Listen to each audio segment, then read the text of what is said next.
Hi, my name's Chris and I'm from the number one support worker advice line, and today I am going to talk about how to diet plan in group homes and residential settings. So how to diet plan in group homes. Restrictive practice assessments need to happen, um, as far as a team leader going through the home and noticing if there's any food locked away or things are kept in cupboards out of reach of clients. The client has contributed to the grocery shop, maybe in a practical term, bringing the groceries into the house, putting them in the cupboard. Client should have access to that they bought at the shops. Restrictive practice assessment can uncover reasons for emotive eating, uh, things get like people being denied due and being spoken to with in a disrespectful manner around mealtime. Therefore, person was found gorging or scoffing at the cupboard, uh, maybe pieces of bread, or eats a lot of fruit, or just really is over the top with a particular food stuff. Um, it may be that they think that they need to get it in because nobody's going to allow that for later, or there's going to be an argy-bargy about a discussion around, oh, well, food, you have to stay, you have to watch what you eat, you have to keep trim and healthy. And these people, not these people have been having that sort of conversation for years, ever since they were teenagers, and people started commenting on people's weight, and it's a generational thing as well, and it's giving people um, eating disorders, and making them scoff food, and there may be a season of really worried about where what sort of trouble you're going to get into, and there's this underlying sense of shame around people's food intake and looking trim and all this kind of wider discourse that can be um, spoken of. Yet bringing it back to policy and procedures in the home around diet plan in group homes, restrictive practice and the uncovering of restrictive practice is your number one priority. You need to help your team leader to do that. Um, can't have food locked away.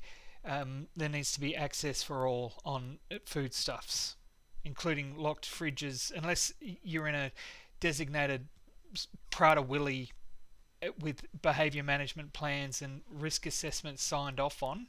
You need in people need unrestricted access to food.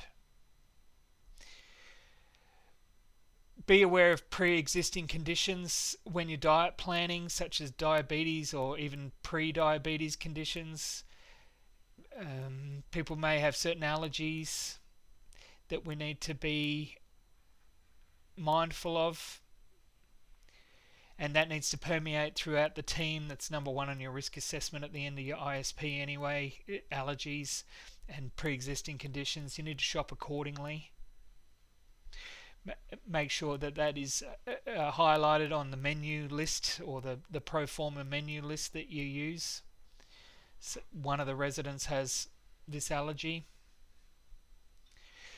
If somebody does have diabetes, you're already engaged with a dietitian, and the dietitian will have given a prescriptive menu plan for the client, informed by diabetes protocol, and the endocrinologist would have seen the diet plan for that particular client, and you incorporate that into the shopping. My experience of people with diabetes is that they have not much control over. They don't feel like they've got much control over their dietary intake, and then there's the rigmarole of glucose testing and the pricking of the skin and all this sort of very heightened, very heightened sort of palaver around that, and there seems to be an underlying sense of um, gravity around that for a person with diabetes. Um, people who are more people might tend to push their limits. There's not so much the limits, but push advice on what they can imbibe. May crave fruity drinks, or there's a few nuances there. Found working with the diabetic client just to really tune in and reassure, and a holistic approach was very beneficial in that communication and relationship building. Letting them know that I had a holistic approach to ensuring that they were kept well with their diabetes and the regime around it. I could talk about that at a different pod. Each support worker can build relationship and have consults and discussion with each client on their own terms, either in a semi-casual sort of way, at least record likes and dislikes, particular desires of menu planning, even inviting people over for dinner as well, and planning around that. On Friday night so and so's coming and we'll have this and that, just to break up the well just to add variety. Making sure that the consults happen regularly before a shop, in a timely manner before the big shopping day, that people can attend. A client should be enabled to do their own shopping, and assigning a support worker to an individual is an apt thing to do. Potential new favourite foods discussions. In the team may have varying backgrounds and may have ideas on what to introduce to a client, and have maybe theme nights, or try to promote a sense of not carnival but family, everybody, and let's make it, even incorporate a few traditions into what the residents, what you will assist the residents to have. You could try broth in winter. It's winter here now.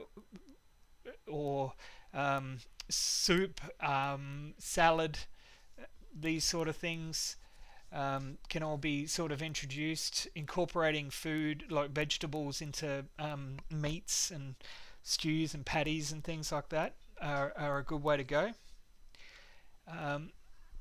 And keeping the fruit and vegetable intake wide and varied, and with lots of colour, lots of different coloured articles, lots of different coloured green groceries are really needed in a home.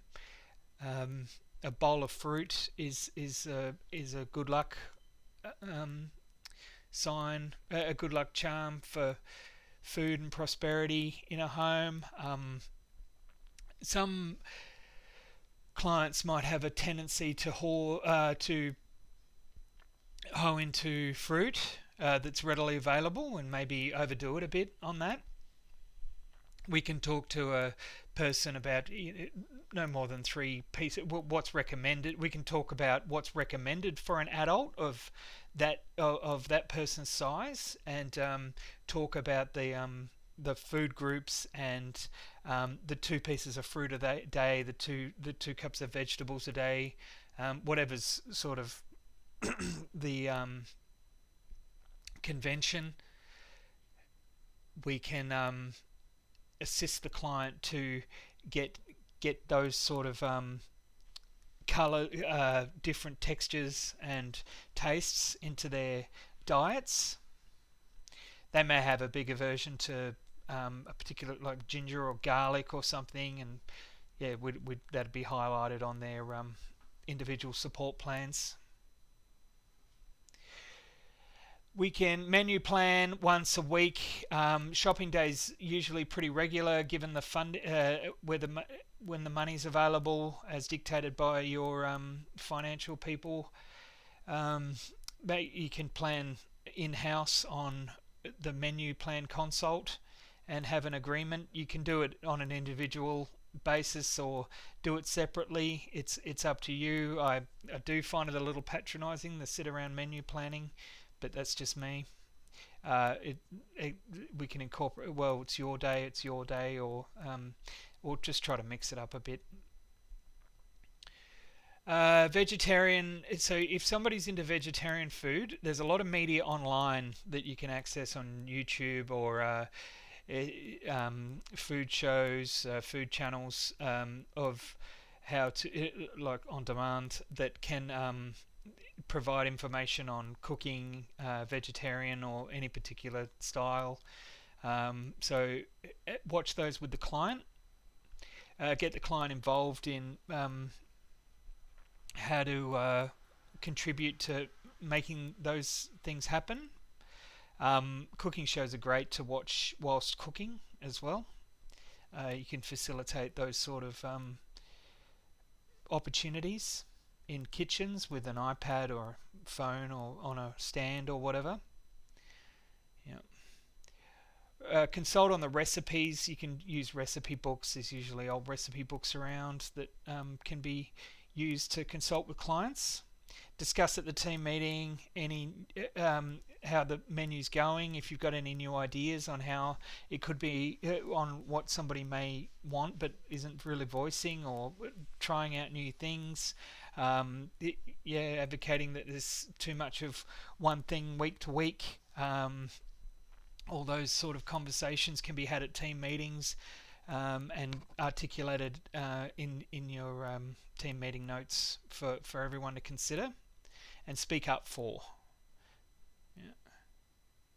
So, and how your opinion on the quality of the system, and also how easy it is to facilitate the ingoings and outgoings of the incoming of groceries, and the process around the consultation with the client.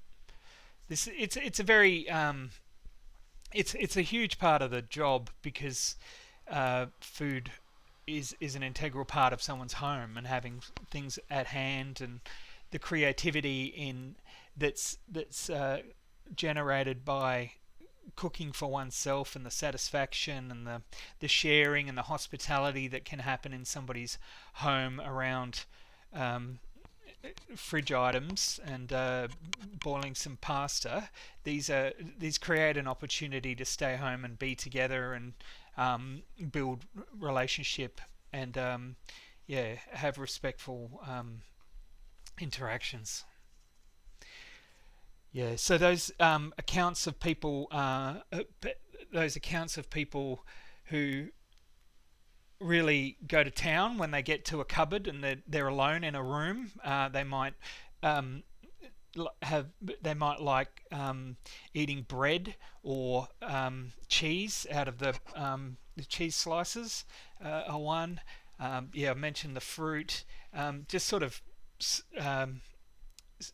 secreting the that doing it in secret, eating, overeating, just getting four slices of bread down in the afternoon when they walk in the door after work.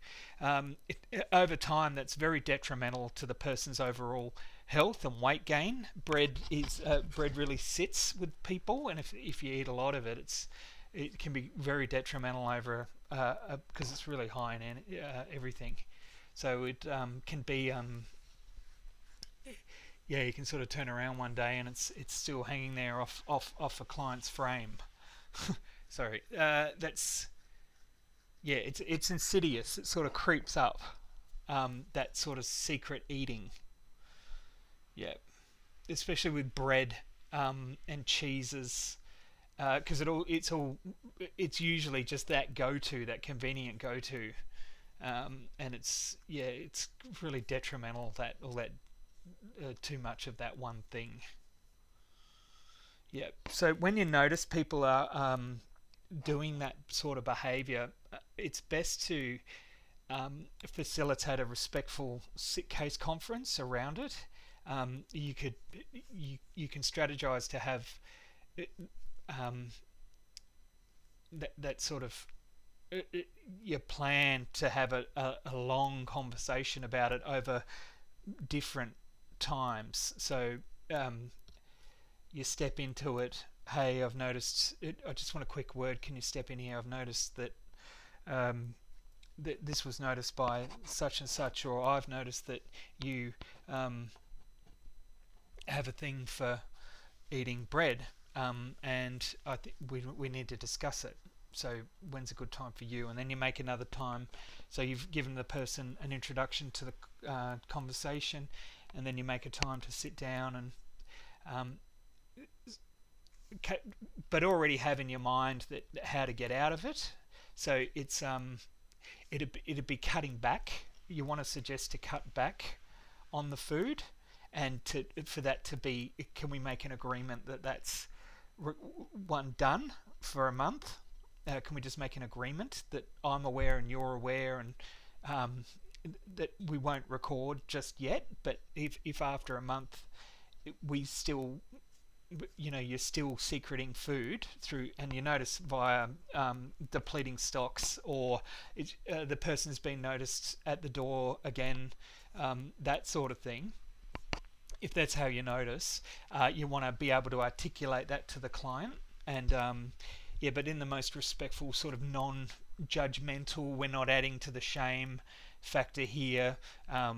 You, yeah, which would invariably with older people with a disability is already highly ingrained anyway. A disability slash, needing access to whatever support setting you're in.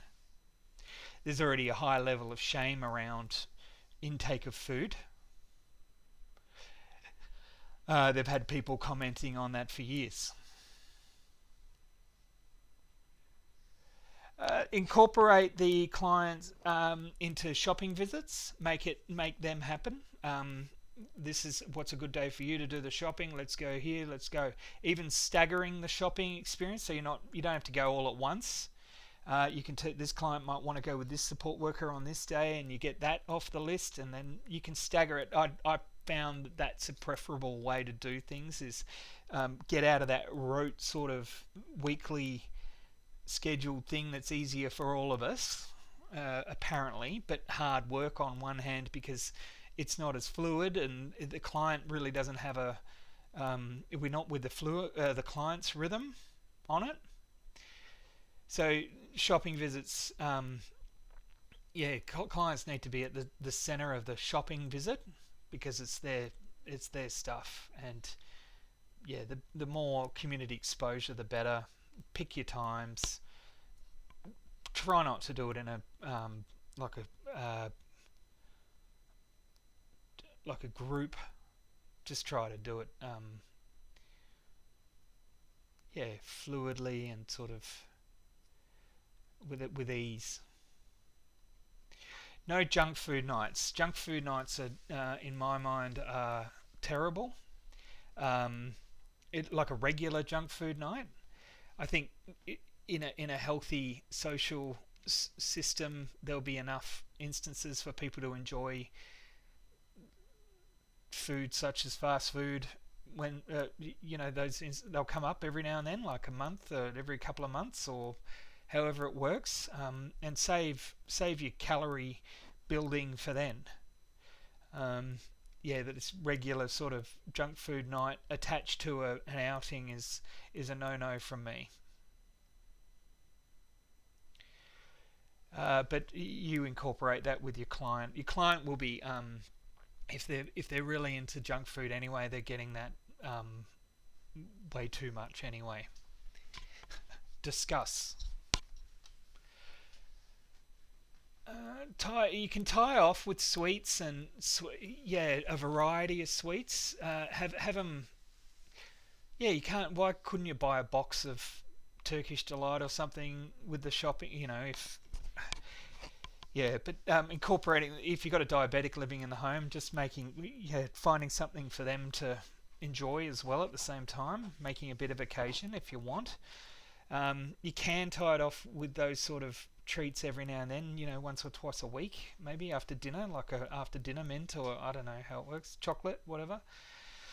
But you got to be, yeah, you want to be really having discussions on, oh, this is a treat and this is a celebratory. Well, I don't know how you want to do it. My experience is, if people want to get their hands on sweets and junk food, they will. They'll just do it. And these dollar chocolate bars are just the worst. These ones at the supermarket, it's just the worst. Yeah, so keep the variety up. You really want to keep talk of a healthy, varied diet. You want to keep that really elevated, and having talks about what a varied diet is. The portion sizes are really something to consider, of course. So get the right portion sizes for people, for their size, and make sure that there's a bit of liquid being had as well at the meal, just to sort of take the edge off, that if there's a dry mouth or a little bit of just a tad of dehydration, the person might feel really hungry. So yeah, make sure the water's up during the day as well. So have some water on hand, or offer a glass of water. Some clients, a client who doesn't carry around a water bottle will need prompting maybe to have a glass of water. So you're aware of, and you can keep it at the. Some support workers will really hold that to the forefront of their minds, and offer that readily to the client. Yeah, just making sure, if you notice there's a client that is just not carrying around a water bottle or doesn't help themselves, then we need to be on top of assisting them to get access to water. Yep. A glass of water, or hand them a bottle and let them sip it for a couple of hours, or during a movie, or however. I don't know, if you're out and about and you're having a coffee or a hot chocolate or something, have a water with it. So give that opportunity to the client. When you're out with a client at a cafe or whatever, try not to be in groups. I've already sort of spoken about groups before, but just try to make a real sense of occasion about the cafe, and maybe get the client to interact, and maybe pay for the meal as well, pay for their own at the counter, that sort of thing. Normalize food and emotion around food. So, not to harp on about it, but what we'd talk to the client about is being dehydrated. We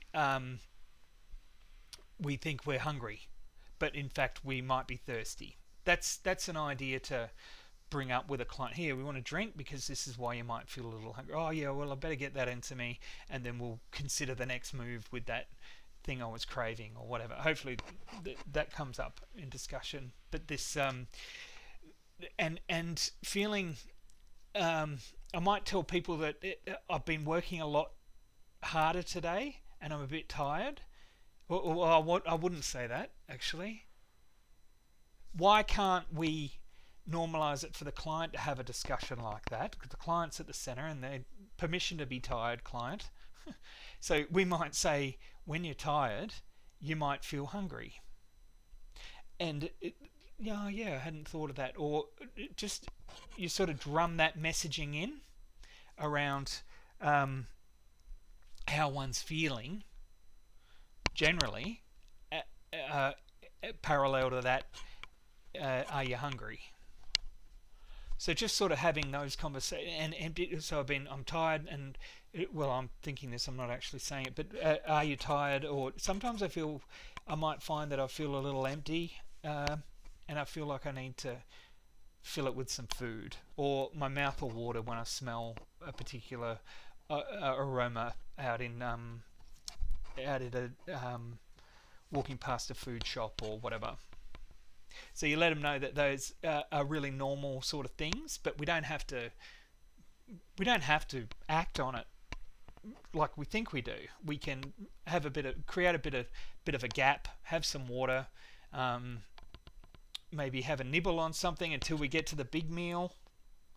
Maybe grab like a I don't know, like maybe share a bag of banana chips or something from the supermarket, or something tiny until we're going to get to the big meal. Some people might choose. What is a handy tip is have jelly beans on hand. Is a really good tip.